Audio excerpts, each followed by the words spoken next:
पर अब वो बात तुम्हें बताने का धैर्य उनमें नहीं रहा है। राम, जरा सोच लो, यदि ऐसा नहीं हुआ तो तुम्हारे पिता को वचन भंग करने का कलंक लगेगा।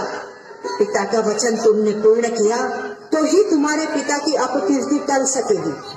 राम ने शांति पूर्वक कैकेयी की बात सुनी। इसके पश्चात उन्होंने कैकेयी से कहा, माते, पिताश्री ने वचन दिया है ना, तो फिर प्रश्न ही नहीं उठता। उन्होंने जो भी वचन दिया हो मैं अवश्य उसका पालन करूंगा। पिता की आज्ञा का अवमान मैं कभी नहीं करूंगा। उनको कलंकित करे ऐसा बर्ताव मैं कभी नहीं करूंगा। कैकेयी बोली, तो फिर सुनो राम, तुम्हारे पिता का आदेश सुनो और इसी वक्त वल्कल धारण करके वनवास के लिए निकल जाओ। तुम्हारे राज्याभिषेक के लिए जो सामग्री तैयार की गई है, उसी सामग्री से भरत को राजा बनाया जाए। यही दो वरदान मैंने तुम्हारे पिता से मांगे हैं, वो तुम बिना किसी अवरोध के पूर्ण करो।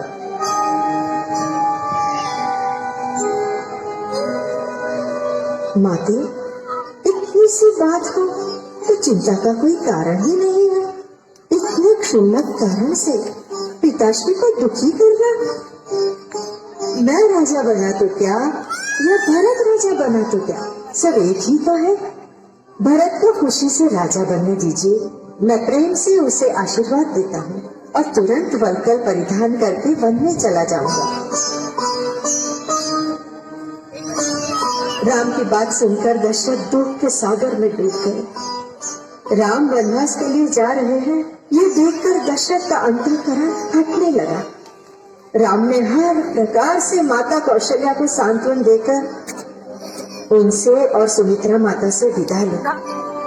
राम के संग ही महान सती पतिव्रता सीता, राजकन्या सीता, दशरथ की प्यारी पुत्र वधू सीता अपने मूल्यवान वस्त्र और गहने वगैरह का त्याग करके वल्कल परिधान करके वनवास के लिए चले।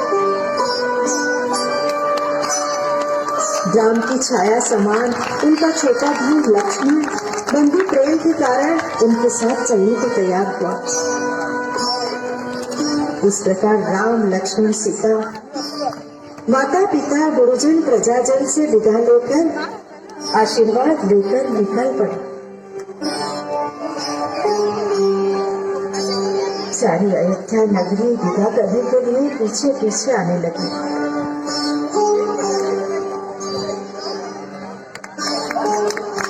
प्रजाजनों की आंखों से अश्रुधारा बह रही थी। रोने की आवाज से समग्र माहौल भर आया था।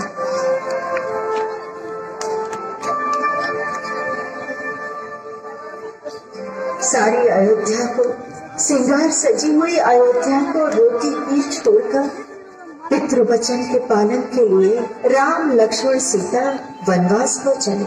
14 वर्ष का वनवास।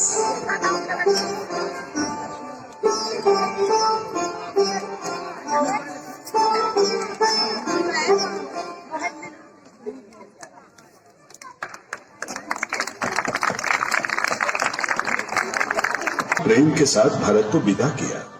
इस प्रसंग के पश्चात राम, सीता और लक्ष्मण वहां से निकल पड़े और चलते चलते दंडकारण्य में आ पहुंचे। मार्ग में ऋषि मुनियों के कई आश्रम आए। अत्रि ऋषि, अगस्त्य ऋषि, ऐसे महान ऋषियों के दर्शन उन्होंने किए। तत्पश्चात ये तीनों पंचवटी में आ पहुंचे। पंचवटी के परिसर को देखते ही सीता पुलकित हो उठी। गोदावरी नदी का बहता हुआ निर्मल जल, फल फूल के वृक्ष, हरियाली से छाया हुआ रम्य प्रदेश और वहां बसे हुए खेलते हुए अनगिनत प्राणी और पक्षी। राम ने सोचा कुछ दिन यहीं पर रहा जाए, इसीलिए उन्होंने वहां पर एक पर्णकुटी का निर्माण किया। पर्णकुटी यानी गोबर की दीवार और गोबर के छप्पर वाली एक सुंदर झोपड़ी। तीनों बड़े आनंद से पर्णकुटी में रहने लगे।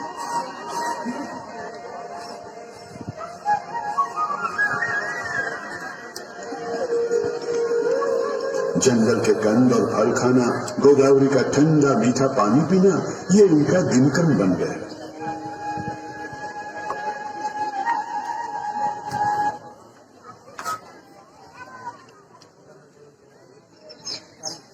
क्या हुआ कि मारीच राक्षस ने रावण के आदेश पर एक स्वर्ण हिरण का रूप धारण कर लिया और फिर वो राम की कुटिया के सामने जाकर घास चलने लगा। सीता पर्णकुटी से सहज ही बाहर आई। उनका ध्यान उस स्वर्ण मृग पर गया। आज तक उन्होंने ऐसा हिरण कभी नहीं देखा था। एक संपूर्ण सोने का मृग सामने ही घास खा रहा था। उसकी संपूर्ण सुंदरता, संपूर्ण आभा सूर्य के प्रकाश के समान अलौकिक हो रही थी।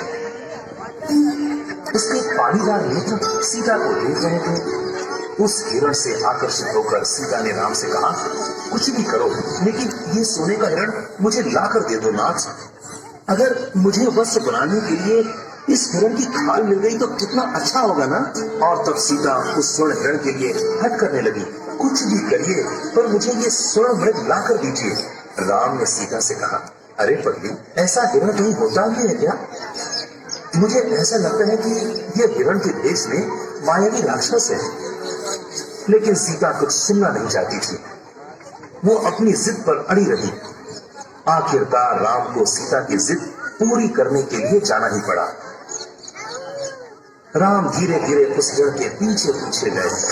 हिरण ने भी राम को अपनी तरफ आते हुए देखा और फिर हिरण ने जब भागना शुरू किया तो वो सीधा अपने जंगल की ओर चला गया। हिरण को भागता देख राम उसके पीछे भागने लगा। हिरण के पीछे पीछे भागते भागते राम भी पूरे जंगल में गायब हो गए। क्या हुआ पता है? जंगल में से आवाज आने लगी, हे सीते, हे लक्ष्मण, दौड़ो दौड़ो, मुझे बचाओ, मुझे बचाओ। ये आवाज जंगल में गूंजने लगी। सीता ने ये आवाज सुनी और वो बहुत घबरा गई।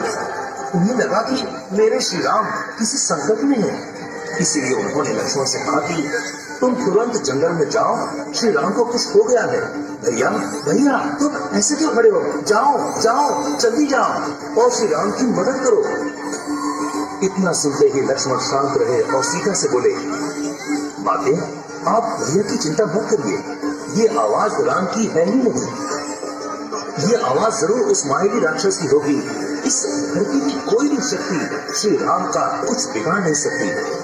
आप उनकी चिंता ना करें और विश्राम करें। मैं उनका छोटा भाई हूँ। अगर वो किसी संकट में होते तो क्या मैं शांत बैठा रहता?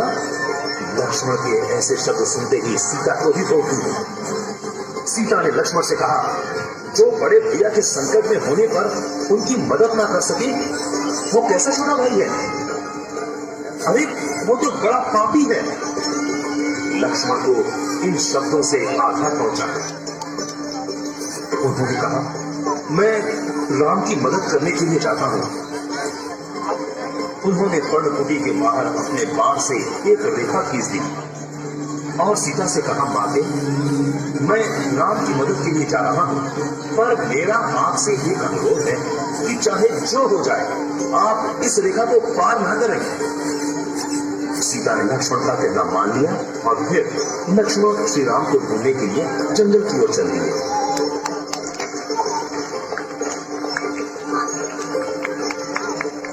लक्ष्मण जंगल में इधर उधर दौड़ रहे थे। उन्होंने सामने से आते हुए राम को देखा।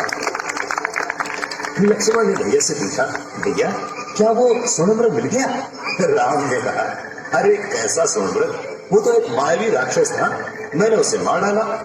लेकिन तुम मुझे ये बताओ कि तुम सीता को अकेले कहाँ छोड़कर आए हो? लक्ष्मण ने राम को सारी बात बताई। इस पर राम ने कहा, अरे लक्ष्मण, ये तुमने क्या कर दिया? तुमसे बहुत बड़ी भूल हो गई है, बहुत बड़ी। कुछ भी होता पर सीता को अकेला नहीं छोड़ना था। ये जंगल क्रूर राक्षसों और दानवों से भरा हुआ है। हमारे सिवाय सीता के साथ कोई भी तो नहीं है।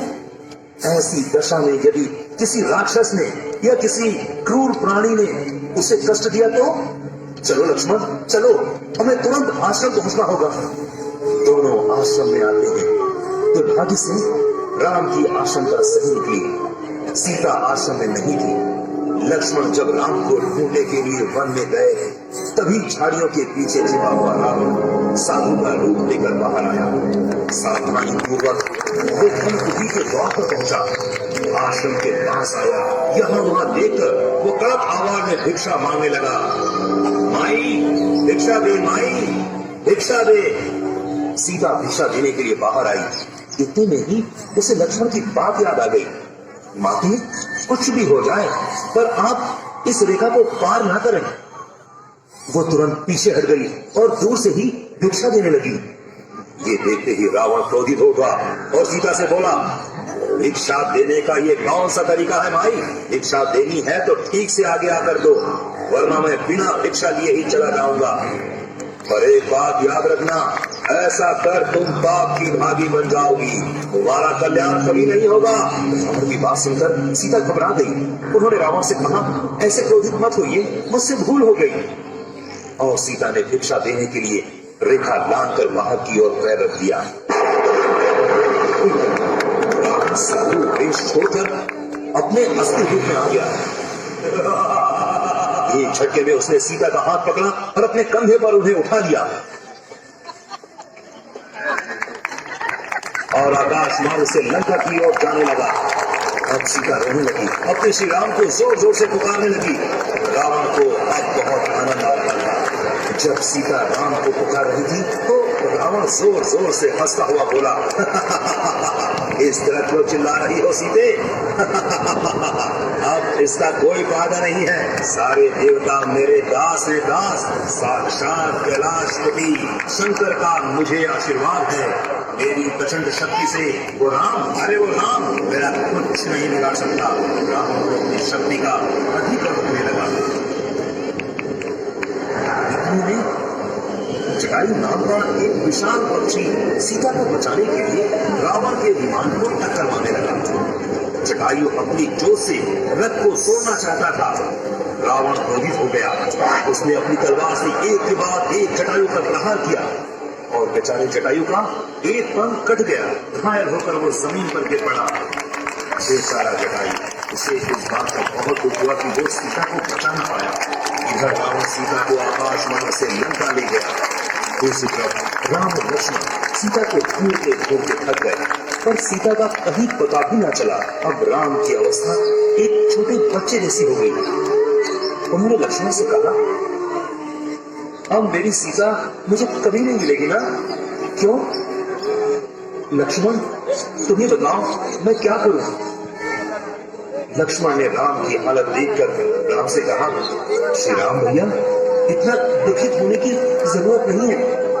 हम अभी सीता को ढूंढकर वापस ला सकते हैं। परंतु राम को इससे संतोष नहीं हो रहा था।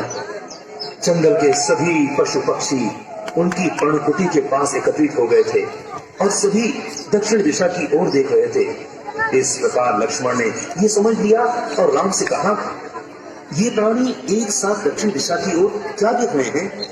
राम ने एक क्षण उधर देखा और फौरन उठकर खड़े हो गए। उन्होंने लक्ष्मण से कहा कि हो सकता है कि कोई सीता को इसी दिशा की ओर ले गया हो। राम लक्ष्मण को साथ लेकर सीता को ढूंढने के लिए उसी दिशा की ओर निकल पड़े। मार्ग में उन्होंने पेड़ पर लटकी हुई मुरझाई फूलों की बेड़ी देखी।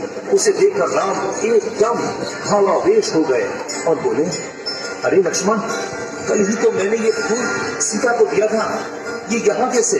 राम बहुत दुखी हुए। अभी थोड़ी दूर और चले ही थे कि सीता के आभूषण पड़े मिले। उन्हें देखकर राम को विश्वास हो गया कि सीता इसी मार्ग से आगे गई है। निश्चित ही कोई सीता को इसी दिशा में उठाकर ले गया है। चलते चलते मार्ग में रक्त रंजित जटायु प्राण मिला। इस पक्षी को देखकर राम ने सोचा कि जरूर इस पक्षी ने ही सीता को मारा है। ऐसा विचार कर राम ने धनुष पर बाण चढ़ाया और जटायु पर निशाना लगाया। परंतु वो जटायु करुण शब्दों में श्री राम से बोला, हे राम, मेरी ये अवस्था दुष्ट रावण ने की है। तुम्हारी सीता को उठाकर वो आकाश मार्ग से जा रहा था। मैंने देखा तो मुझे बहुत दुख हुआ। मैंने रावण पर वार किया पर उसने मेरे पंख काट दिए और वो सीता को लेकर लंका की ओर चला गया। ऐसा कहकर जटायु ने अपने प्राण त्याग दिए। राम के नेत्रों में अश्रु भर आए। राम उसके पराक्रम की प्रशंसा करने लगे। फिर उन्होंने जंगल की लकड़ी पत्र इकट्ठा कर जटायु को अग्नि दी और फिर सीता की खोज करने के लिए आगे चल दिए।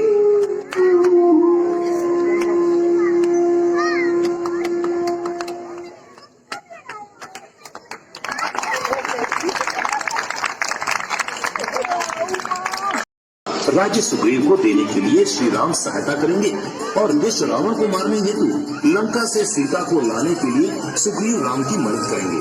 ऐसा वायदा सुग्रीव से लिया। सब तरफ खुशी का माहौल था। सुग्रीव और वाली का युद्ध शुरू हुआ।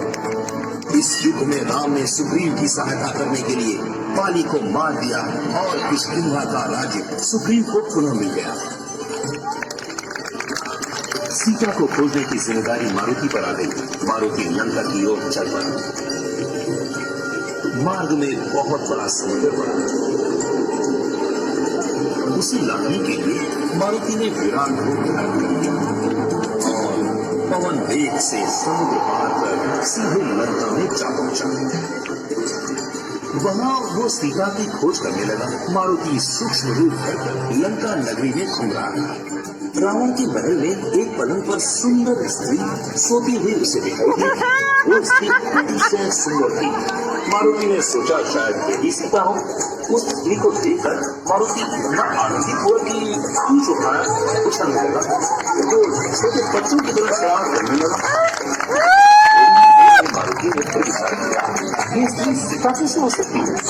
वनवास में सीता कैसी थी? श्री राम को छोड़कर रावण के महल में कैसे रहेगी? वो ऐसे अलंकार क्यों धारण करेगी? ये सीता हो ही नहीं सकती। वो थी रावण की बदनामी मंदोदरी। मारुति फौरन वहां से बाहर आ गया। सीता को खोजते खोजते वो अशोक वाटिका में पहुंच गया। वहां वृक्ष के नीचे एक दुखी स्त्री बैठी थी। वो राम नाम जप रही थी। उसके चारों तरफ राक्षसियों का पहरा था। मारुति उस पेड़ पर चढ़ गया और उस स्त्री के समक्ष श्री राम की अंगूठी गिरा दी। ये अंगूठी देखकर सीता को आश्चर्य हुआ। उसने सोचा, ये अंगूठी यहाँ कैसे आ गई? मेरे प्रभु श्री राम कुशल से तो हैं। वो एक तक अंगूठी को तकती रही और फिर मारुति आराम से वृक्ष के बीच उतरा। हाथ जोड़कर उन्होंने कहा, माते, मैं श्री राम का सेवक मारुति हूँ। प्रभु कुशल से है। वो शीघ्र ही यहाँ आकर दुष्ट रावण को मारकर आपको मुक्त कराएंगे। सीता ने कहा, मारुति तुम थक गए होगे। मारुति ने कहा, माते, मैं थका नहीं हूँ, पर लंका में तुम्हें ढूंढने में मुझे बहुत मेहनत करनी पड़ी है, जिस कारण मुझे भूख लगाई है। इस अशोक वाटिका के फल मैं खा सकता हूँ? सीता ने कहा, हाँ, पर एक बात का ध्यान रखना, केवल गिरे हुए फल ही खाना, फल तोड़ना नहीं। मारुति ने गिरे हुए फल खाने की आज्ञा मान ली। और फिर क्या, वन के सभी वृक्ष जोर जोर से हिलाने लगे। कई पेड़ उखाड़ दिए, किसी पेड़ को पूंछ बांधकर गिरा दिया। सारे फल नीचे गिर पड़े और मारुति ने उन्हें भर पेट खाया। पूरा अशोक वाटिका विध्वंस हो गया। ये सारी घटना रावण ने सुनी तो उसकी आंखें गुस्से से लाल हो गई। उसने हनुमान को पकड़कर लाने का आदेश दिया। जाओ, उस वानर को मेरे पास लेकर आओ। फिर क्या था, पहले 100 सैनिक, फिर गए 200, फिर 500 गए। ऐसा करते करते मारुति को पकड़ने के लिए गए, पर वो किसी के पकड़ने नहीं आया। बल्कि रावण के अक्षर और हजारों राक्षस मारुति में मार दिए। खून पर लड़ाई शुरू हुई। मारुति का पराक्रम देखकर रावण का पारा चढ़ गया। मगर रावण के बलवान पुत्र इंद्रजीत ने ब्रह्मास्त्र छोड़कर मारुति को पकड़ लिया।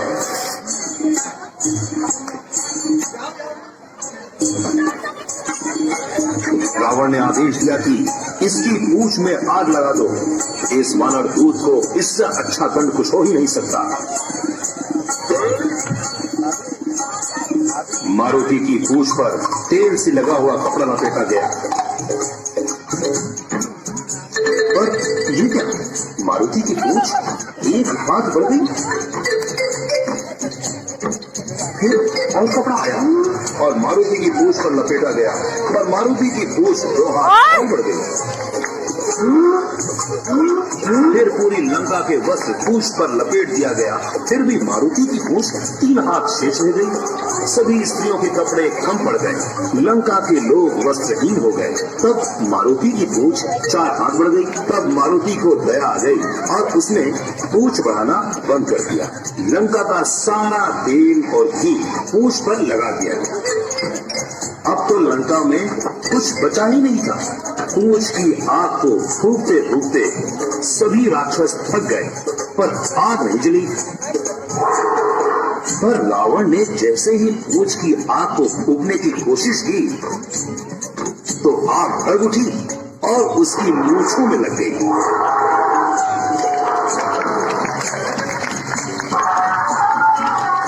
आग लगी पूंछ को लेकर मारुति ने ऊंची उड़ान भरी और एक घर से दूसरे घर, दूसरे घर से तीसरे घर में आग लगा दी। देखते ही देखते सोने की लंका फूंक कर जल उठी। सर्वथा हाहाकार मच गया। रावण का घर ध्वस्त हो गया। समस्त प्रजा ने रावण को श्राप दिया। मारुति समुद्र किनारे आए और अपनी जलती पूंछ शांत की। वहां से वो पुनः उड़कर श्री राम के पास चले गए। राम को प्रणाम कर उन्होंने सभी सच्चाई बता दी। राम बहुत खुश हुए और उन्होंने बड़े आश्चर्य से उन्हें देखा।